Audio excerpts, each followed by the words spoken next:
Desa Balda tidak lama lagi akan mengadakan pemilihan kepala desa. Calon kades itu adalah Pak Condro dan Pak Dula.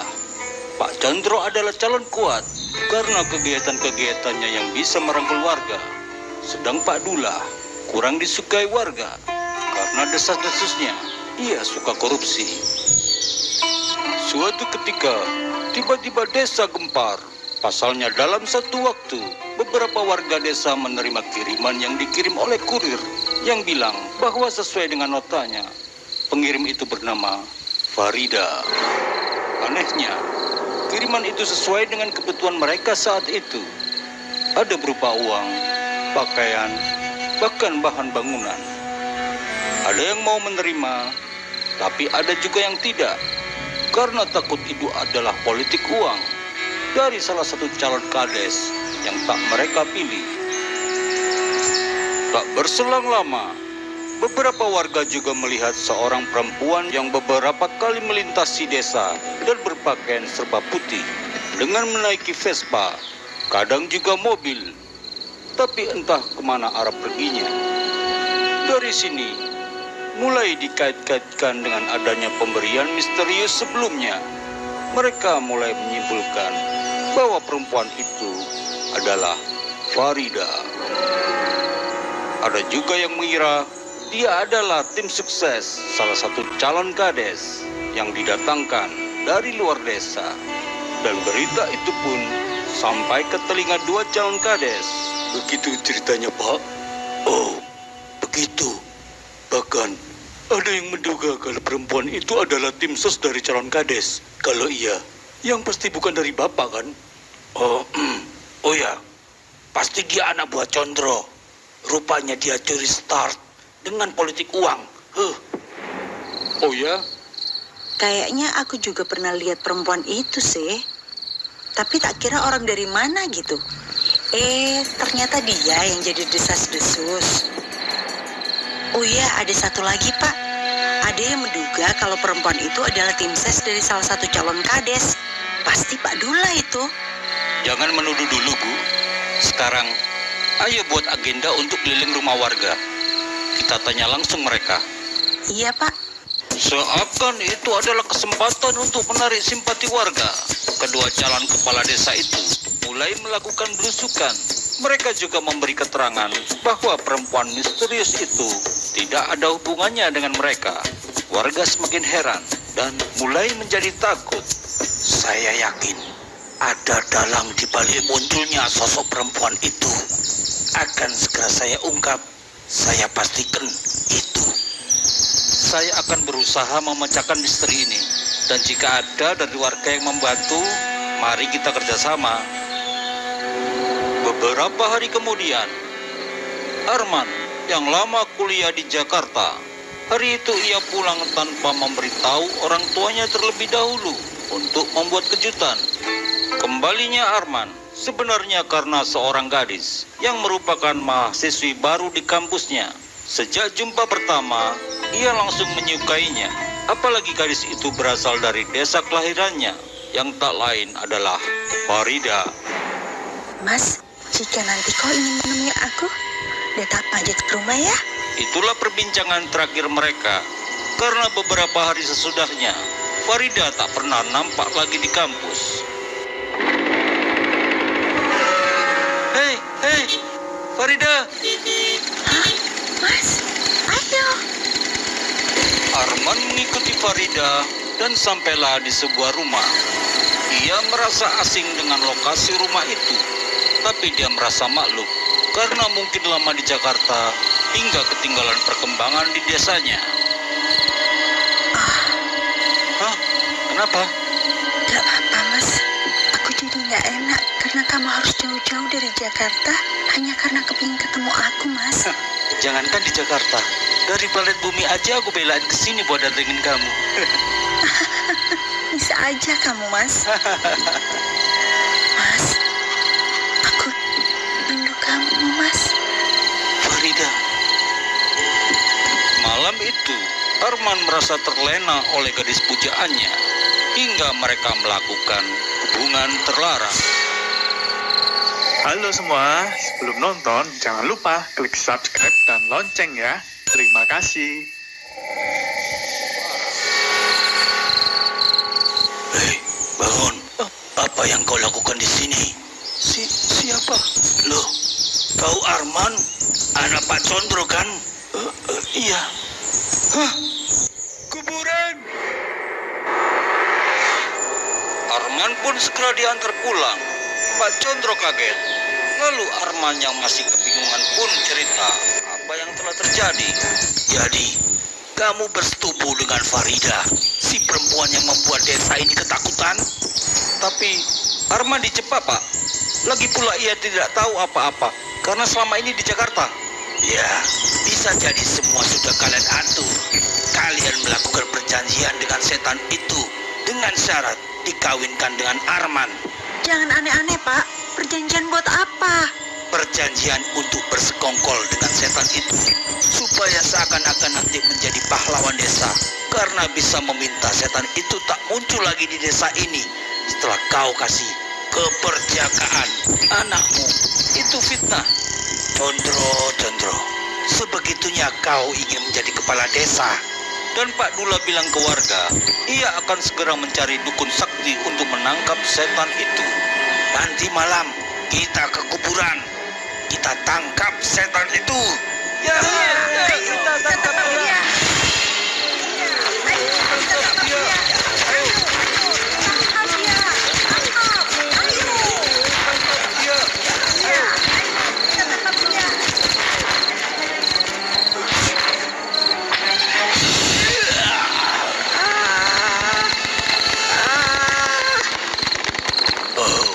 Rupanya kau setan yang bernama Farida. Berani benar kau mengganggu wargaku. Iya, ampun. Apa benar kau melakukan perjanjian dengan Pak Condro? Iya. Terbongkarlah sudah semua. Apakah dia ini perlu dihukum, saudara-saudara? Ya, hukum dia. Hukum dia. Baiklah, Pak Dukun.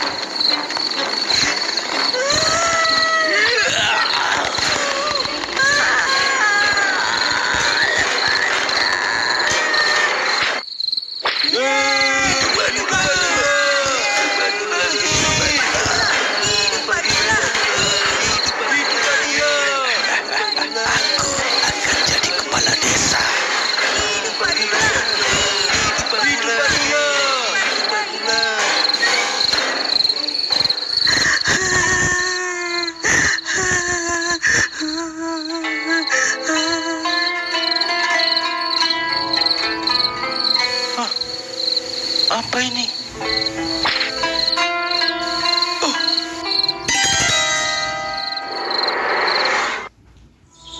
Pak, Bu, Arman minta maaf karena telah membuat bangdu Bapak dan Ibu. Bapak dan Ibu loh tidak pernah mengajari kamu seperti itu. Rupanya Jakarta telah membuatmu bejat. Condro sangat marah kepada anaknya. Di sana. Arman mengaku bahwa saat itu ia seperti terhipnotis oleh Farida. Pak Condro paham bahwa anaknya telah terjerat pelet kuat dari setan itu. Setelah ketegangan mereda, Arman memberikan surat dari Farida itu kepada bapaknya. Oh, dalam surat itu, Farida bercerita bahwa ia diam-diam menulis surat itu dan diselipkan ke saku celana Arman. Ini ia lakukan karena takut ketahuan oleh atasannya, sang raja setan kuburan, yang telah membuat perjanjian dengan Pak Dula untuk bersandiwara menjebak Pak Condro. Dan perjanjian itu tidak gratis, melainkan harus dibayar nyawa warga yang menerima pemberian dari Farida. Ia tidak berani menolak perintah atasannya, karena dulu ketika arwahnya gentayangan tak tentu arah, raja setan itulah yang kemudian memberinya tempat.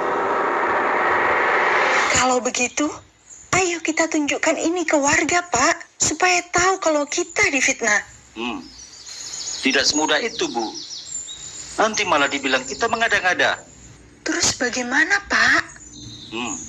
Beberapa hari belakangan ini, Wajah Kiai Soleh selalu membayangiku. Mungkin ini sebuah firasat, Bu. Bapak akan ajak kalian ke pondok pesantrenku dulu. Bapak ingin silaturahmi. Sekalian kita bisa menenangkan diri dari masalah ini.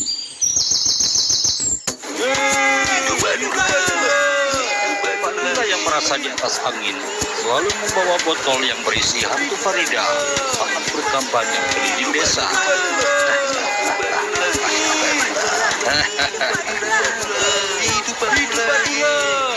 Madrim merasa ada yang janggal dengan penyelesaian hantu Farida. Kenapa jika semudah itu tidak diselesaikan dari kemarin-kemarin saja? Anehnya lagi, bagaimana Pak Dullah tahu kalau Arman akan datang dan berada di kuburan pagi itu? Sebagai asistennya, rasanya tidak masuk akal sampai aku tidak tahu rencananya. Sebenarnya Madrim ingin menanyakan langsung, tapi ia takut salah, mengingat ia dulu pernah ditolong oleh Pak Dullah, membebaskannya dari ancaman pidana saat menjadi sekretaris di perangkat desa. Sampai sekarang, sebenarnya aku tidak tahu apa-apa mengenai dana desa itu. Aku hanya melaksanakan tugasku untuk urusan keuangan, tapi tiba-tiba menjebakku menjadi tersangka menggelapkan dana desa.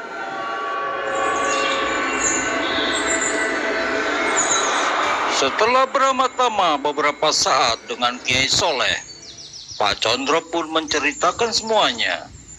Ia juga memberikan surat dari Farida. Aku akan belajar energi dari hantu itu melalui surat ini. Tapi mungkin tidak bisa cepat.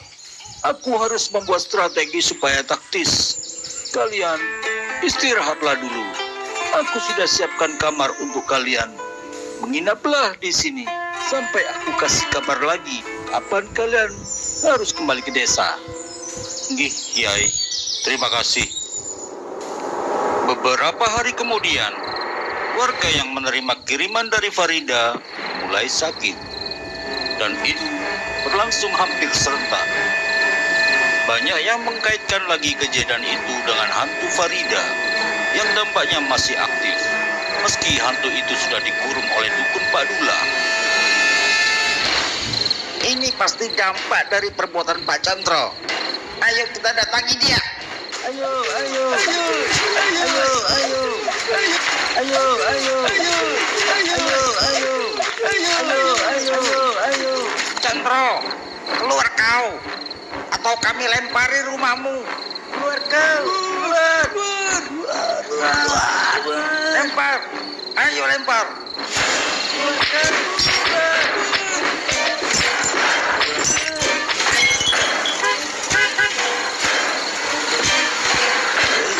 Hentikan. Ada apa ini bapak-bapak?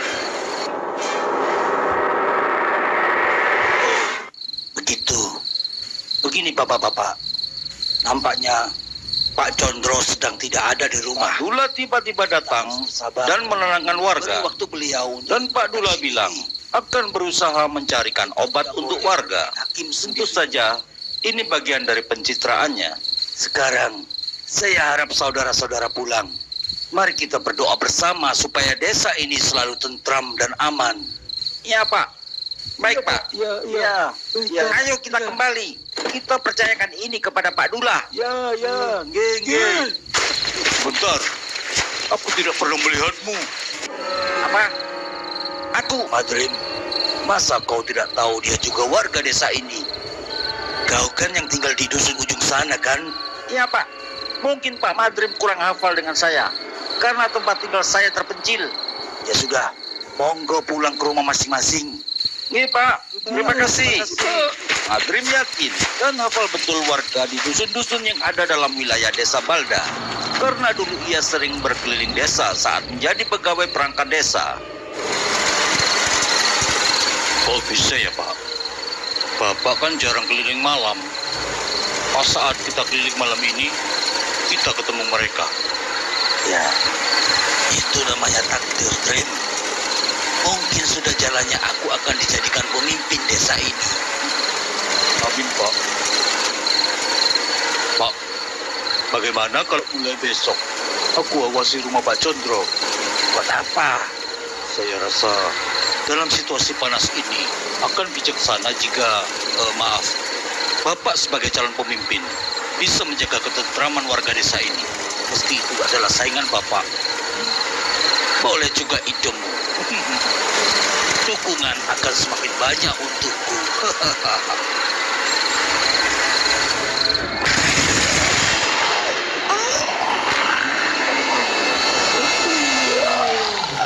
Sakit, siapa kamu? Aku Kiai Soleh.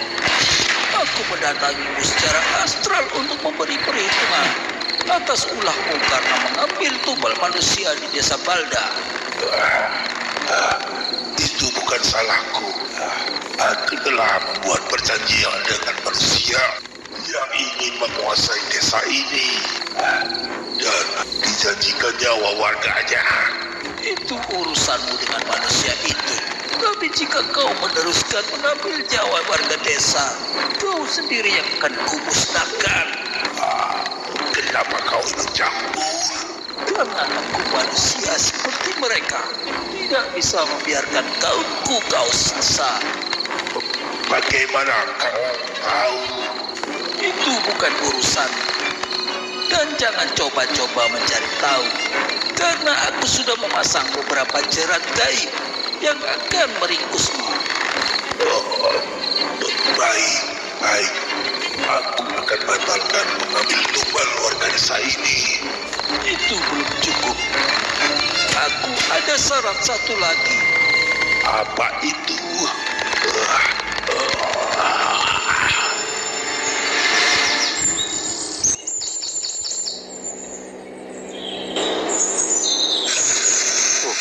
Kebetulan Pak Cendro sudah datang. Loh Pak, rumah kita kok berantakan? Apa ini? Assalamualaikum. Waalaikumsalam. Pak Madrim, Kenapa kok kesini? Kok anteknya Pak Dula kan? Bu, sabar. Begitu, Pak. Astagfirullahaladzim. Kok tega sih Pak warga sini? Padahal Bapak juga sering membantu warga. Pak Chandra memang seringkali membantu warga, terutama dalam hal pertanian, karena ia adalah petani besar. Berbalik jauh dengan Pak Dula yang cenderung mencaplok tanah garapan warga.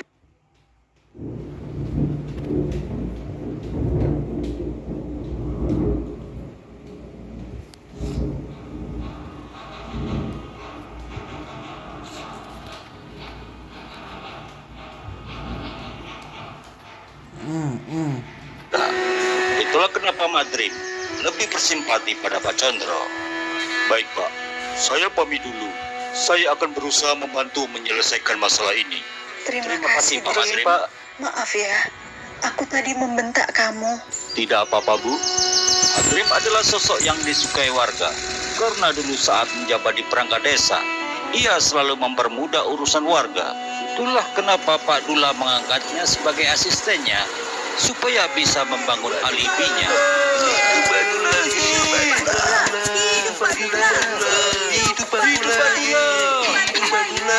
Assalamualaikum saudara-saudara. Waalaikumsalam. Hari ini saya akan memberikan solusi untuk warga kita yang sedang sakit. Pak Dukun ini akan memberikan beberapa syarat supaya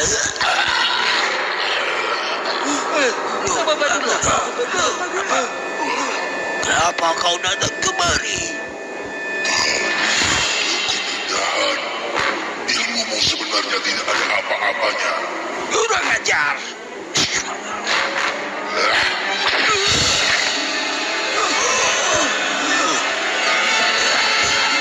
Dengarkan warga Balda. Aku telah membuat perjanjian dengan Raja Setan untuk mengutus Farida.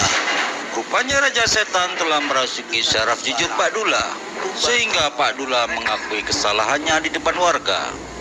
Ia juga mengaku telah menculasi Madrim, sehingga terjebak pada kasus penggelapan dana desa. Jangan terpedaya saudara-saudara. Ini pasti kelakuan Condro yang mengundang-undang Pak Dula. Diam kau provokator. Aku tidak pernah melihat wajahmu. Juga dukun itu. Kalian mengaku dari ujung desa. Tapi aku hafal dengan wajah-wajah orang desa ini. Oh, kurang ajar. Ajar dia. Ajar. Jangan saudara-saudara. Ini negara hukum. Hanya saja, kasus ini tidak bisa dibawa ke ranah hukum karena bersifat gaib. Sehingga Pak Dula bisa bebas. Tapi ia dan keluarganya juga ante-antenya kemudian jatuh sakit karena digerogoti oleh Raja Setan sebagai ganti tumbal yang telah dibatalkan. Dan dukungan kepada Pak Condro mulai kembali lagi. Maafkan aku yang telah memperlakukanmu tidak senonoh, Mas. Sungguh sangat menyakitkan melakukan itu padamu. Seperti mengkhianati luka batinku. Karena semasa hidup, aku dirudam paksa oleh pasukan penjajah.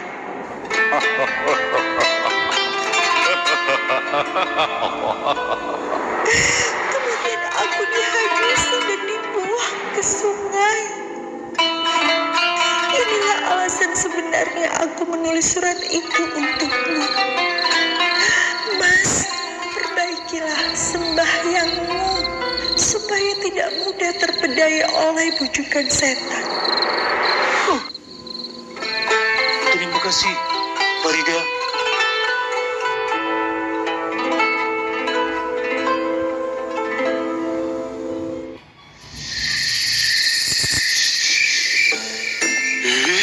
Mantap ya, Bu. Aku kelihatan ganteng di baliho-baliho. Bagusan lagi kalau aslinya ganteng. Siapa ini? Orang asing berani-beraninya pasang baliho di wilayah kekuasaan kita. Lah iya, orang baru nih ya. Pasti dana kampanyenya dikit. Kita bakar aja, Pak. Kayak balihonya si Budi. Sampahnya kita buang di pemakaman tua lagi, biar gak ketahuan Bawaslu. Cepet, Pak. Bakar, mumpung sepi. Woi, mau ngapain kalian? Cepet-cepet. Bikin kaget aja. Mau ngerusak baliho saya ya? Enggak kok. Malah kita benerin tadi pas miring. Mencurigakan. Kalian bersaing jualan penyetan warung sana ya? Ayo ngaku. Hah? Warung? Pasti merasa terancam dengan teknik marketingku yang baru. Baliho bakso, desain caleg.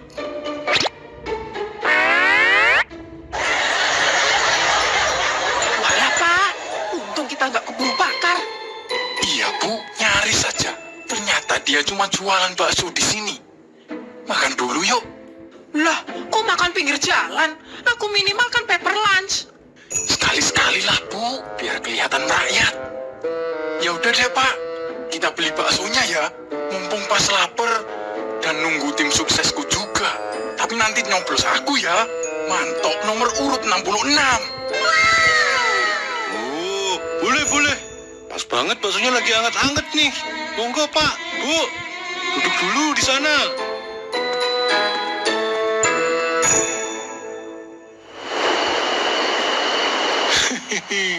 Belum sadar mereka kalau sudah masuk perangkapku. Kali ini aku mau pakai trik nakut-nakutin ekspres. Langsung hantuin, nggak perlu nunggu mereka sampai makan bakso.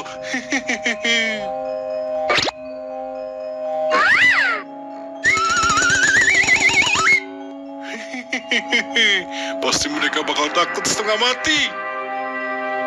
Aduh, Pak. Emang harus banget ya bagi-bagi uang ke warga setempat. Mending uangnya buat ibu jalan-jalan ke Eropa. Lagian, ibu juga capek harus senyum terus kalau ketemu rakyat jelata. Mana bikin badan gatal-gatal lagi. Ya ini kan gara-gara si Budi itu tebar pesona.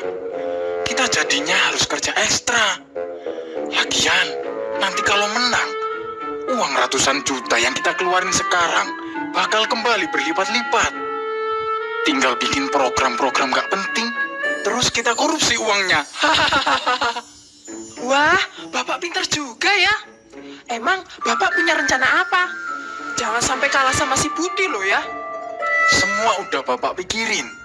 Setelah menang, aku bakal ngegusur kuburan tua di daerah ini. Bilangnya buat gedung olahraga atau rumah susun kek.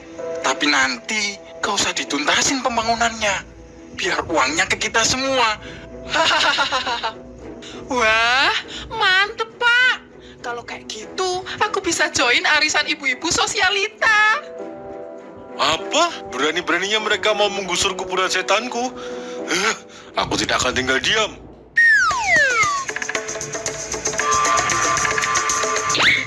Pocong, Kunti, ada misi penting.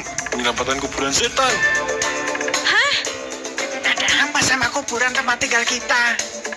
Mau digusur sama caleg koruptor. Ini kan baik-baik rencanaku.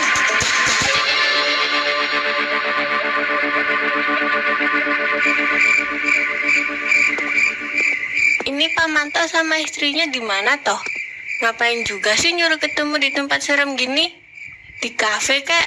Lah, ini kan emang diam-diam mau serangan fajar. Bagi-bagi amplop ke warga. Kalau di kafe, rawan ketahuan.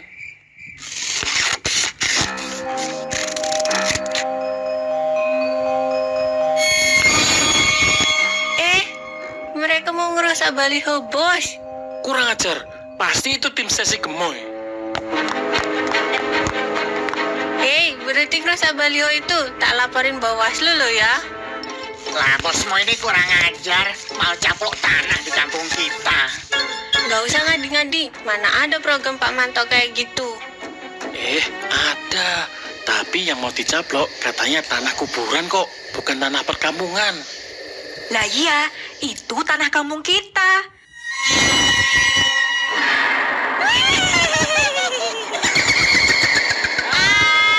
Setan! Sip, langkah pertama berhasil. Ayo, kita ambil baju mereka.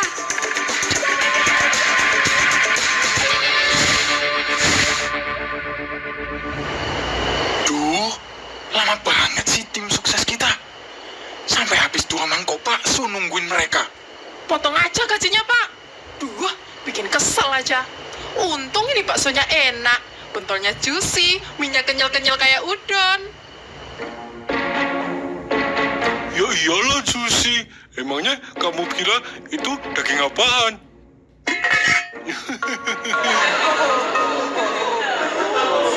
Sayang sekali, aku nggak boleh nakut-nakutin mereka dulu. Ini semua demi rencana menyelamatkan kuburan setan.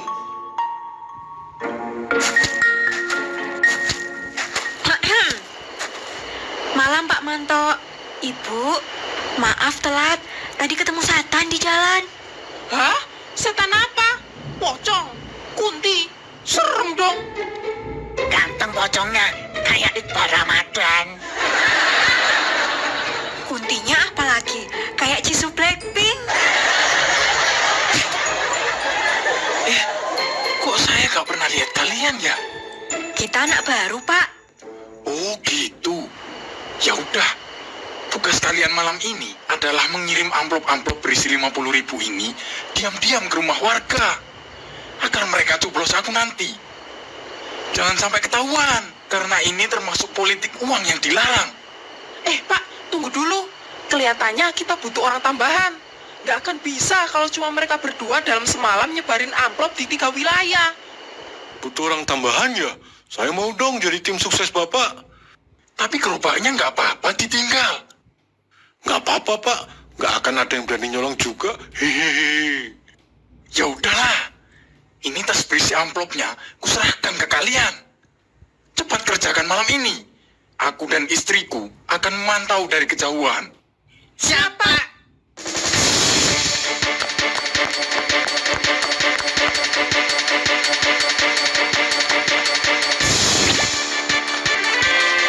Pak bakso yang handle area ketintang rajin juga ya. Wong cilik yang rajin. Kalau kita kan kerja semak ya Pak. Korupsi.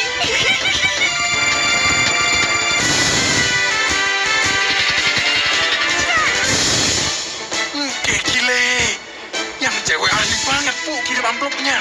Iya Pak, sekilas kayak lagi melayang-layang ya. Pasti efek hackernya ini. Lah, yang cowok muka burik tadi kok malah nyantai-nyantai? Awas saja dia. Enggak Pak, coba itu lihat rumah-rumah sekitar dia.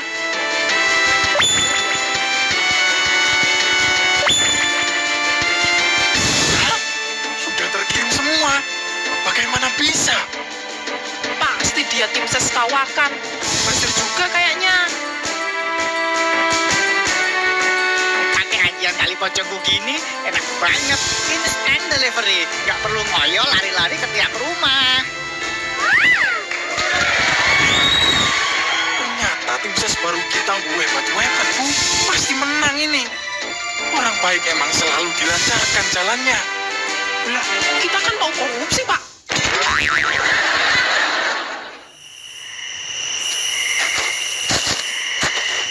Wah, bagus. Kalian tim ses baru kerjanya cepat sekali. Bayaran untuk kita langsung ya, Pak. Didobel ya, Pak. Saya tadi sampai lompat-lompat loh. Bayaran apa? Kan ini sukarela, karena kalian fans saya sebagai caleg papan atas. Loh, kok gitu Pak? Saya sampai rela ninggalin jualan saya loh. Untuk itu, saya dengan setulus hati mengucapkan terima kasih banyak. Sudah, Pak. Yuk, pulang aja. Ini aku udah dilema mau cek tas Hermes atau Burberry buat persiapan pelantikan besok. Iya, Bu. Lagian gak boleh lama-lama kumpul sama wong cilik. Nanti ketularan sengsara.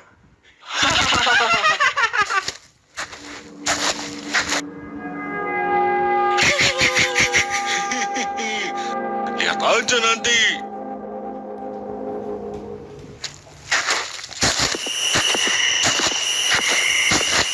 Siapa tuh malam-malam di kuburan kita?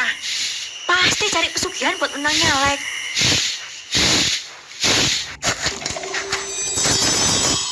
Duh, tega sekali ya.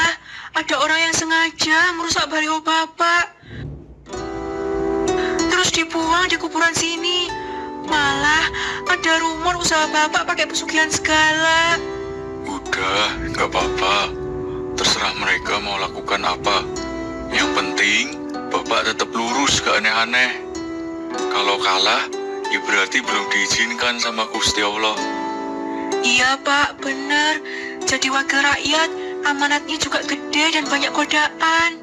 Setelah baliho, sekalian kita bersihkan juga sampah-sampah di sini ya, Bu. Bentar lagi bulan Ramadan, biar yang nyekar nyaman juga. Iya Pak, nanti kalau menang, dicat aja sekalian Pak, bakar-bakar di sini biar bagus.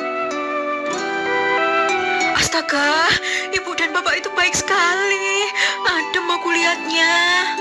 Kebalikannya Ibu dan Bapak mantak tadi ya. Orang yang nyalak itu harusnya kayak gini. Ngapain kamu, Cong? Ini lagi buat video konten caleg yang positif. Aku ikutan ah. Iya, kerja buat lingkungan, no pencitraan.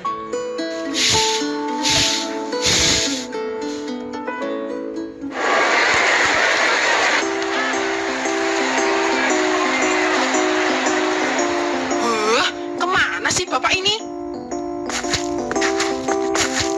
Siang Bu Manto, udah lama gak ketemu nih.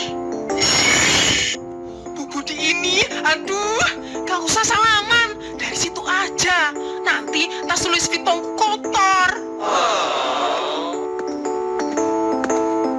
Dari mana aja sih Bapak ini? Baru beli Pajero, Bu, di sana. Nanti kalau menang, biar langsung kayak pejabat. Wah, hebat. Sudah yakin banget ya Pak Manto. Padahal penghitungan suaranya belum selesai loh. Lah yo pasti aku menang loh Pak Bud. Balihoku loh di mana-mana. Sama udah pakai cara jitu turun-temurun juga. Kok saya jarang lihat baliho Pak Budi ya? Karena kampanyenya seret ya. Kemarin banyak yang rusak, Pak. Terus dibuang di kuburan sana. Padahal saya pasang baliho selalu dengan izin RT dan warga yang bersangkutan. Ya, itu berarti banyak warga yang gak suka sama Pak Budi. Terus balihonya dikerjain. Udah, pulang aja Pak. Ngapain nunggu hasil perhitungan suara? Gak mungkin menang. Pak Budi, saya tadi nyoblos Bapak loh. Karena dari semua caleg, cuma Bapak yang peduli kebersihan lingkungan kita. Iya Pak, saya dukung Bapak 100%. Saya sudah lihat aksi Bapak di video-video. Video apa ya? Loh, yang viral di TikTok dan YouTube. Malah belum tahu. Video ini nih, Pak. Contoh caleg yang positif. Kerja buat lingkungan, no pencitraan. Hijau Pak Budi. Loh. Kok si Budi banyak banget pendukungnya? Bukannya warga sini harusnya jadi pendukungku? Lah iya Pak, balihonya si Budi udah kita rusak kan? Misi Bu, Ibu tinggal di perumahan Jambangan kan? Kemarin udah dapat amplop dari saya. Iya Pak, sudah dapat. Makasih ya. Berkat Bapak, saya jadi yakin pilih Pak Budi. Loh, maksudnya gimana Bu? Kita yang ngeluarin duit kok Ibu milih si Budi sih? Lah, kan emang amplopnya nyuruhnya gitu. Ini kan pesan di amplopnya.